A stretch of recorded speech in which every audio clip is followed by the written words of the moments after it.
Reconstructionist Radio Podcast Network presents the Kingdom Driven Family Podcast with your host, Andrea Schwartz. This podcast will equip and empower you to help advance Christ's kingdom through God's primary institution, the family, building a home that serves Christ and His kingdom.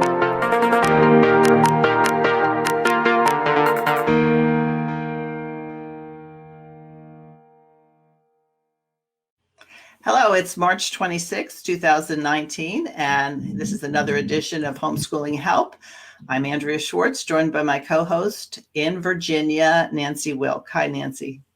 Hi, Andrea. It's good to be here. Well, so what are we going to talk about today?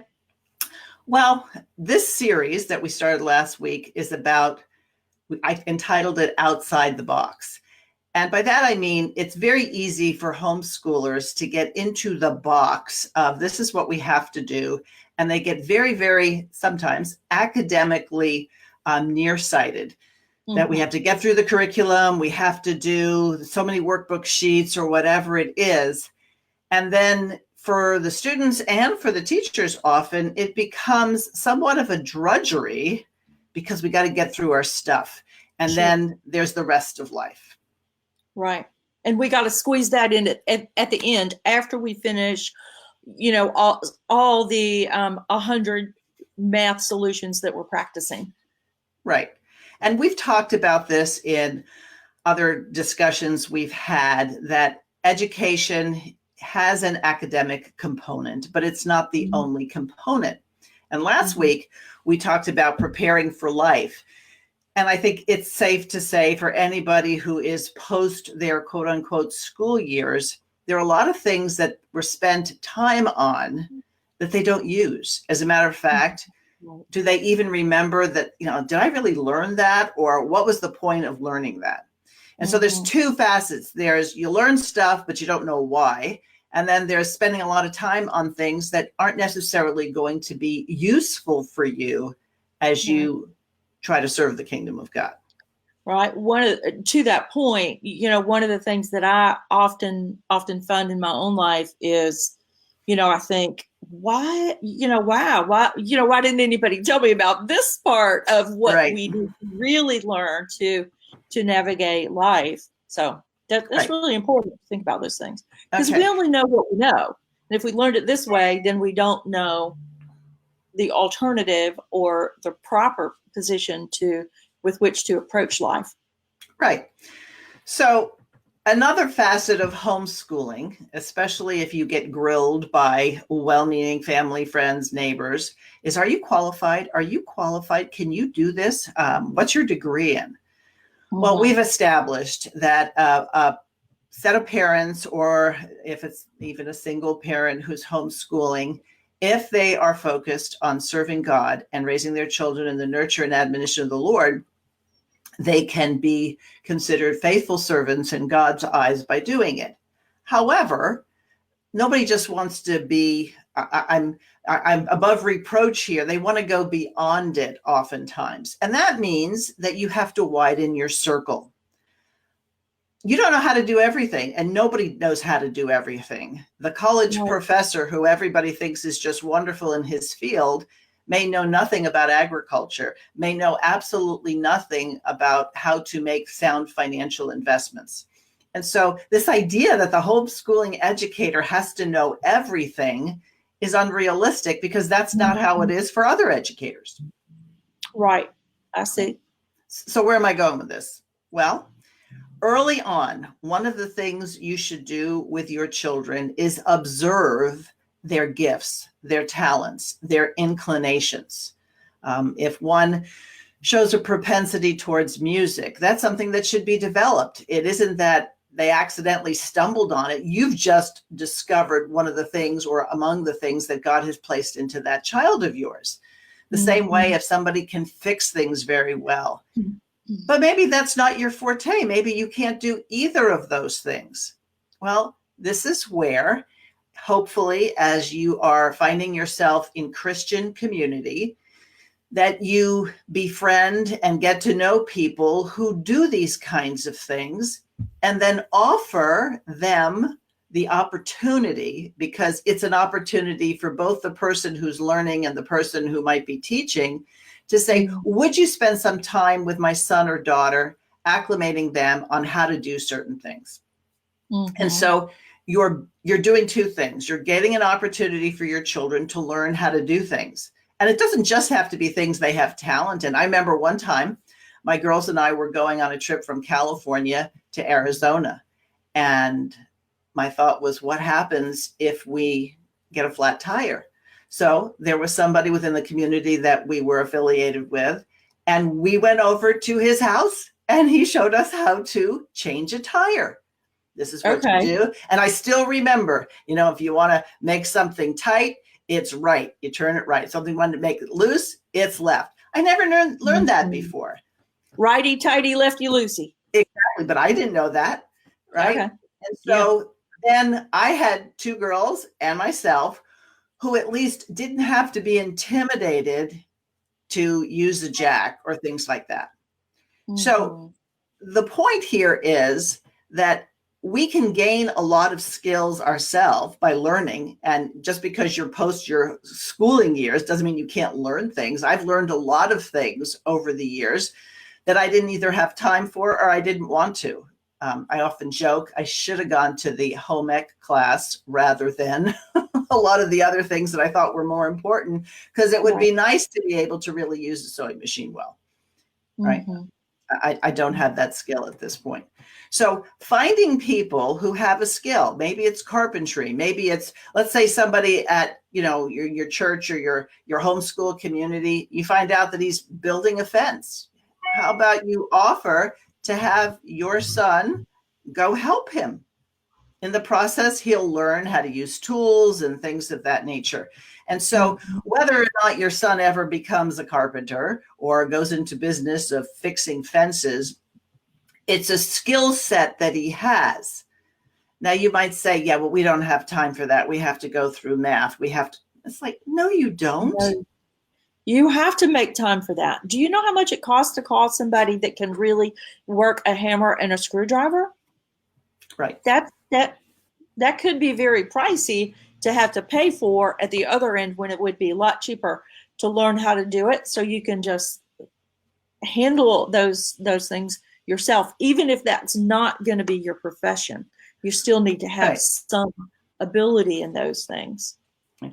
I'll give you another example. Sure. A man at the church I was attending, his wife had cancer and she was bedridden and she was close to dying.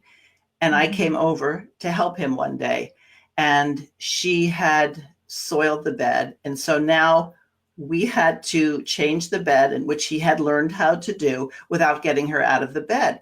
I had never learned that, right? So afterwards, I talked to a couple of the ladies in the church and I said, if your parents were bedridden and you were taking care of them, would you know how to change a bed with somebody in it? And no. So what I did is I found another woman at the church who was a nurse who worked in a nursing home, and she agreed to let us come. They gave us a room and we learned how to change a bed with somebody in it. Okay. That's not, well, interestingly enough, the daughter who I brought with me must have had something in her mind, because now she's a registered nurse. And it's possible that at least when she was in the environment, she said, I could do this. I might want to do this.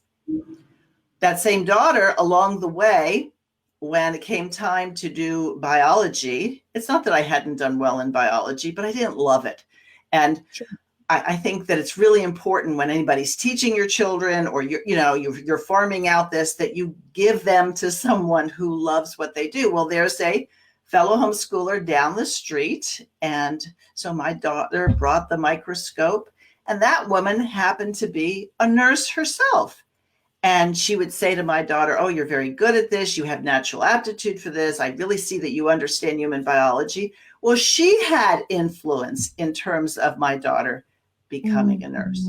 So without necessarily saying, okay, I've got to find someone who helps my daughter become a nurse, what I did was I needed some help. And you know what?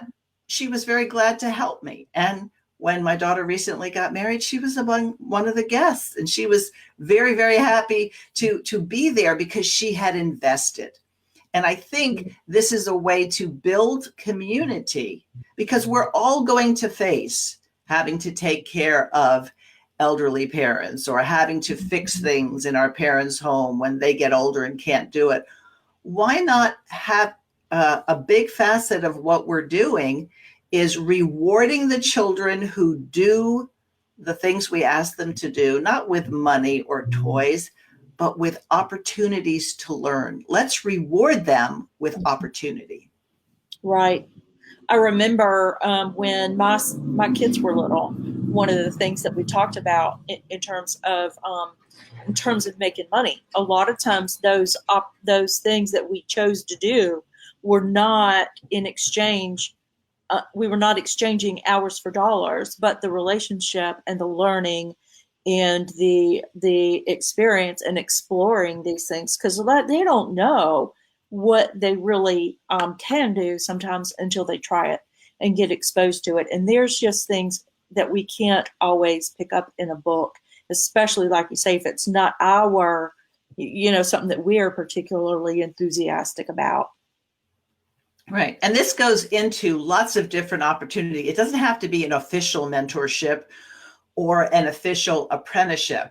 For my son, I remember one summer, I was really ready for him to be out of the house because he would get bored and it wasn't pretty. He'd either start inciting people to be upset with each other or whatever it is. So I said to my husband, could he come to work with you?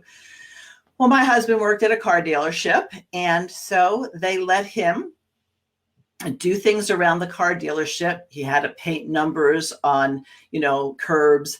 He got to use a jackhammer. He had never used one before. And I remember he came home so dead tired that he said, you know what?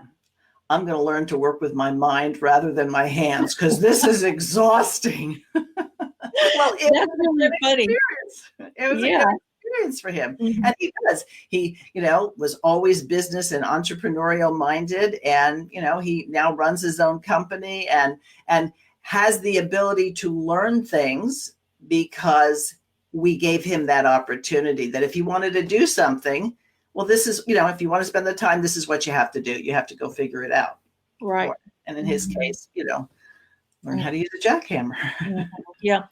Well, you mentioned that the mentoring and apprenticeship opportunities don't have to be very, very formal. And I think a lot of times people kind of, maybe expect things to be very formal, or don't think they know enough to mentor, or maybe they don't have an accredited program, or maybe they're not particularly perceiving themselves as an expert in that field. So, what do you think about that? How casual can it be versus how formal does it need to be? Well, I'll give you a formal example. One of my daughters was really gifted in singing. And so over the years, I found different singing instructors. But when I looked for an instructor, I wanted somebody who could connect and someone who could draw out. And the last instructor that she had, she so looked forward to going to see this woman. And this woman became her mentor. Now, I was paying for the voice lessons, but the woman ended up connecting with her in such a way that I think she would say it was a profound influence in her life, right? So the key is, don't utilize the services or the volunteer efforts of someone who doesn't love what they do. This woman loved what she did, and that was contagious. And so if somebody says, well, I don't know that I'm very good at this, and she says, well, I can see that you do this or that. Well, I'm not a very good teacher. Well, maybe believe them, or maybe say, well, just give it a try. I know I did the same thing. I sent both girls over once because this one woman loved to bake. And there's a church we were going to, and she had a delightful time. She had children that were long since grown, and she got to spend an afternoon with my daughters, who were very interested in how you do this and how you do that. So I think people are hungry to help. You just have to have eyes to see what's something that could be done here. Sure. So the mentoring opportunity, the apprenticeship opportunity doesn't have to be an ongoing thing. It could just be an afternoon. Hey, go try this out. See if there's a connection. See if it's mutually beneficial, because God does do that. They're mutually beneficial. Well, I hope they are. They should be. They should be, right? Even though learning to change the tire might not have been your priority on the day you chose to go learn it, you are probably happy that you could do it on the day you have a flat tire. Right. Yeah. And again, volunteer efforts with people who need help. I remember there was a family in the church, and they were basically pulling weeds and then mulching their huge backyard. And so a group of people got together and we were helping them. And it was amazing to see the younger people go, okay, no, this is not a very efficient way to do it. Okay, you should do this, that, and the other thing. And we step back and go, you know what, they're right. That is a better way to do it. So It gives people a chance to help each other. And I think this is what Christian community should be. Yes, we get together to sing and praise the Lord and have Bible studies. And we should meet together for that. But we can also meet together where we're mutually helping each other out. And I can tell you, a mother with young children loves having older kids to interact with, because you know what? She's waiting for the day that she can really get into it with her kids. But right now they're all under 5 years old and you can just do limited things. Well, you're letting her practice on your children. So by the time her kids get older, this isn't a new area for her. She's dealt with people who are older. Right. I can imagine too that the older kids can really benefit that mom by reading to her little ones. And, so, you may go over there for one thing, and to let the kids and those other families find out what's a good fit for each other. Maybe if your daughter went and learned baking from somebody, she may stay another half hour and read to her little ones, or even an elderly in the home. So there's lots of ways to do that. Lots of ways. I think let me just add one thing to what you said. Okay, this can be with aunts and uncles, brothers and sisters, grandparents. In other words, involve people in what you do, and now they'll have a vested interest in helping you succeed, as opposed to being concerned that you're not doing it the way everybody else is doing it.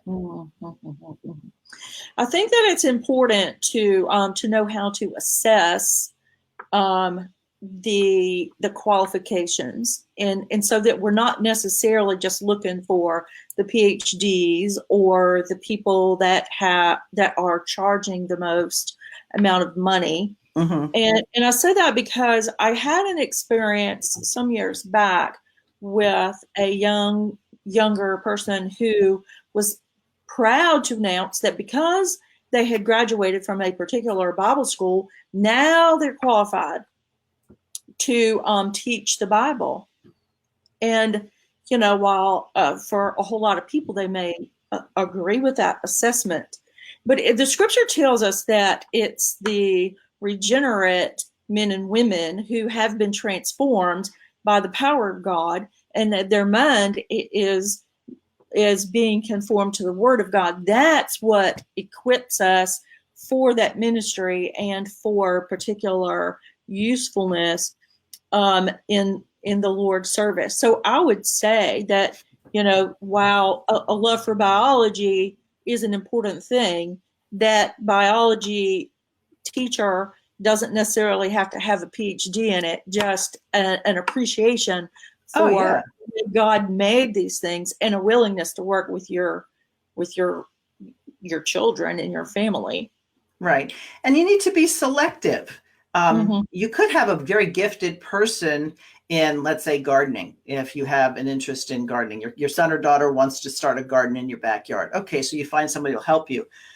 Well, you're going to be selective in who you put them in touch with, just the same way that the reason you homeschool probably has a lot to do with the fact that you don't want somebody in authority over them who doesn't believe in God and feel that God's law word should be applied. So you're going to have to do a screening. That doesn't mean that there's a theological test that has to be applied. It means that you trust that, because you're really delegating some of your parental authority to this person. And I'll tell you where it will come in useful. If you trust this person and this person knows you and loves your family, and now is helping you with a son or daughter, don't think that there aren't going to be times that you and your children kind of lock heads, and now they're going over to work or help or whatever they do. And then that person is able to help restore or encourage reconciliation and say, I remember when I had children your age and, they didn't like what I said either, but I think you ought to take a look at it from the point of view of what your parents are saying and why. So you now have additional help in terms of caring for your own. Right. Now, the flip side is that people spend time at other people's homes and they come back and say, I am so glad I don't live there. I like how we do this here better. And so sometimes you have to get experience to know how other people do things. So it's really a very helpful thing. Right. So, we talked about doing this with families, with neighbors, other in the homeschooling community. What if they really do need something that's much more formal? Where would you recommend we look for those things? Like if it's towards a particular credentialing, or when do those credentials or come into play when we're looking for mentors and apprenticeship? Well, currently, if you want to go into medicine or you want to go into law, I cannot certify you as being competent. You can't say, well, I have my medical degree from Andrea Schwartz. Oh, they go, oh, okay, we'd love to hire you. No, that's not how it'll work, right? So finding godly people who are already in that profession and encourage your son or daughter, if that's where they think they're headed and that's what God's calling them to do, to establish a relationship with these people and figure out a way that not only can they benefit from that person's wisdom, but that there's something that they can add value to make it worth that person's while. And most people aren't going to say, okay, you have to pay me $500 an hour to be your mentor as you go through med school. That's not really how it'll work out. How it's likely to work out is that the person is willing to help, and then the person being helped figures out, well, would it help you if I came and, let's say it's a doctor, I cleaned your office once a week? Oh, you don't have to do that. Yeah, but would it help? Could I do that? Well, yeah, then I'd save some money on my janitorial service. Okay, that's the exchange. Guess what? It's more opportunity to be together. It's more opportunity to understand things. And now if you're going through a particularly difficult subject as you're going to be a doctor or a nurse or a lawyer or a physicist or whatever you're going to be, and you can sound things off this other person, he or she might be able to say, okay, I know they tell you have to do it that way, but you don't. Don't have to do it that way. I remember one person telling one of my kids, don't try to read the textbook for every class in college. They don't expect you to. Right. They expect you to buy it, and that's what they want to do. So go through it this way. And that was very helpful for them. I mean, I don't have to read every 500-page textbook on the 4 or 5 courses I'm taking. No, not only is it not expected, right? You won't really learn the subject that way. And chances are, depending on where you're learning the subject, you're not going to learn the subject that way anyway. Right. So having somebody help you through it is huge.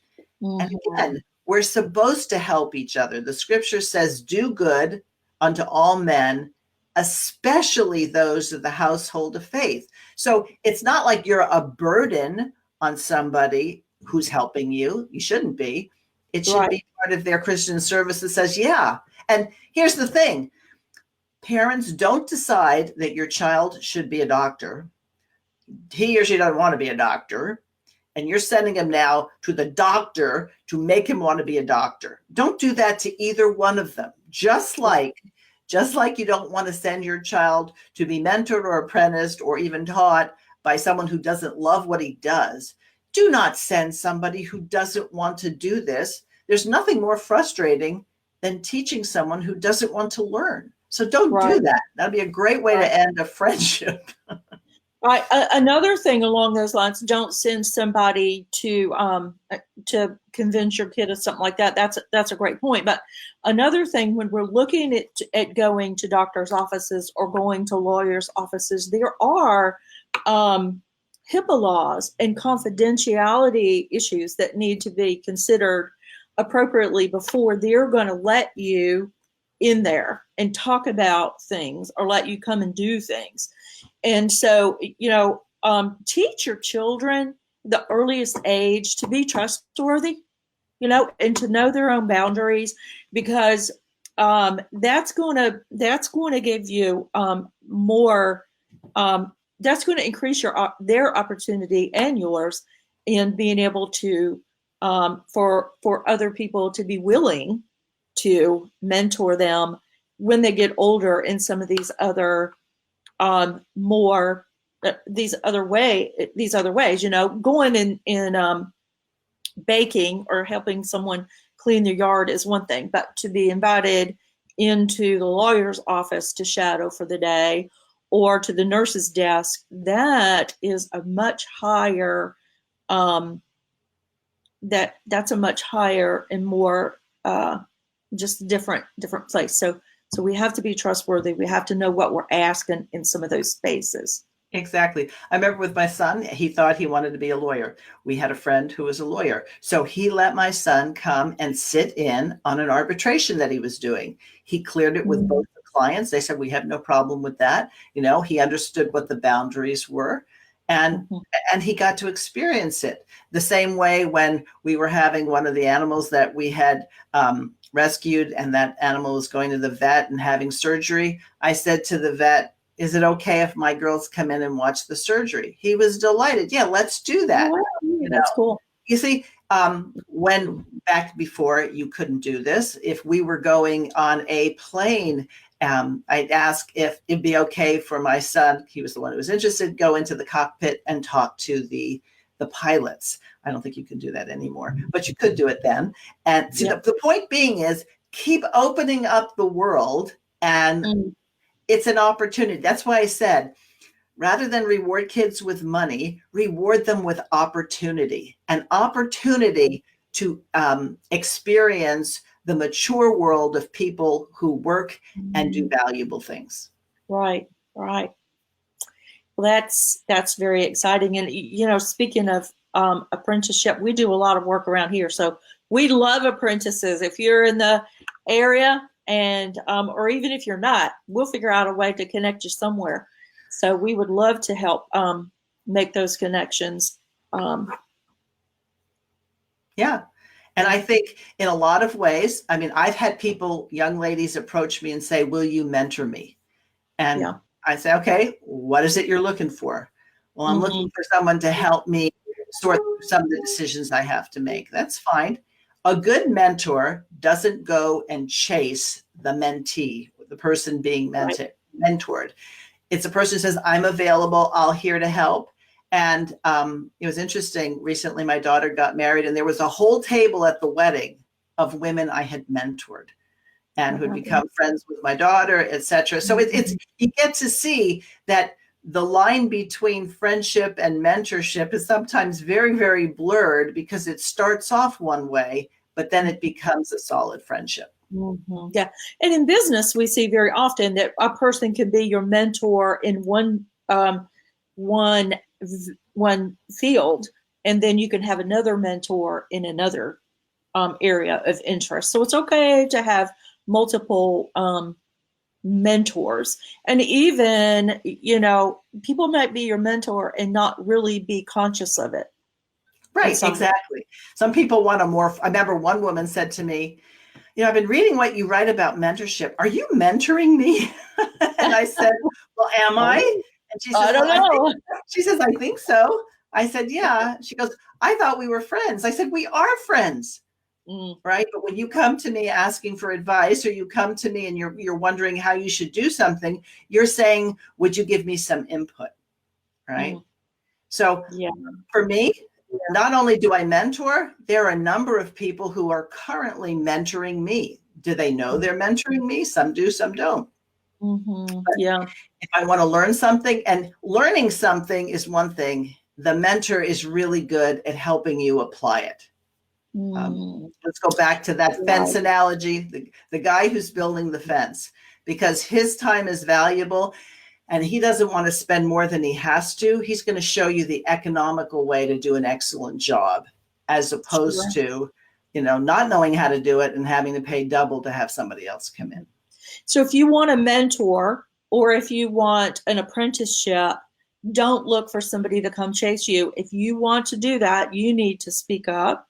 If you want that to be recognizable so that they know it. I know there was sort of a trend a while back, and maybe even still is now, like this accountability partner, like, I'm going to make sure that you do everything right. That's not what a mentor is going to do. And so she said, you don't always know where being a friend and being a mentor is sometimes mixed together. I think that's the way it should be. I think that's a beautiful way that God puts us together. And it's very much appreciated. So good. Well, Andrea? I noticed our time is about up. I want to say a couple of things to people who watch. Because of scheduling, we are going to be moving this live broadcast back 1 hour. So instead of it being 10 o'clock Pacific time, it's going to be 11. Instead of it being 1 o'clock Eastern time, it's going to be 2. And then in between that, you can figure it all out. Life gets in the way sometimes of our schedules. And Nancy has a lot of things going on with her business and with the various enterprises and entrepreneurial endeavors she's got. And so giving her an extra hour will prove to be helpful. And hopefully in future episodes of what we do on this, you'll get to benefit for some of the fruits of what it is she's doing. So when the next time you see this advertised, it will be for an hour later, and you can know that we didn't make a mistake. We did it on purpose. 2 o'clock next week. Yes, indeed. Okay. So thanks everybody for tuning in, and I hope it's been valuable. And if you have any questions or comments, feel free to include them here and we'll respond. So see you next time. Very good. Thank you. Thank you for joining Andrea Schwartz and the Kingdom Driven Family Podcast, holding up the family and self-government as a true and lasting means of transforming society.